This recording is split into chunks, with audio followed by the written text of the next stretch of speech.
আবৃত্তি করছি ঠিক আছে। লিখেছেন কবি সুকুমার বড়ুয়া। অসময়ে মেহমান ঘরে ঢুকে বসে যান। বোঝালাম ঝামেলার যতগুলো দিক আছে। তিনি হেসে বললেন, ঠিক আছে, ঠিক আছে।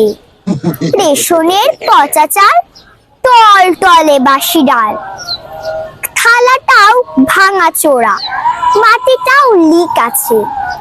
খেতে বসে জানালেন, ঠিক আছে, ঠিক আছে। মেঘ দেখে মেহমান চাইলেন ছাতা খান। দেখালাম ছাতাটার শুধু কথার ঠিক আছে। তবু তিনি বললেন, ঠিক আছে, ঠিক আছে। ধন্যবাদ।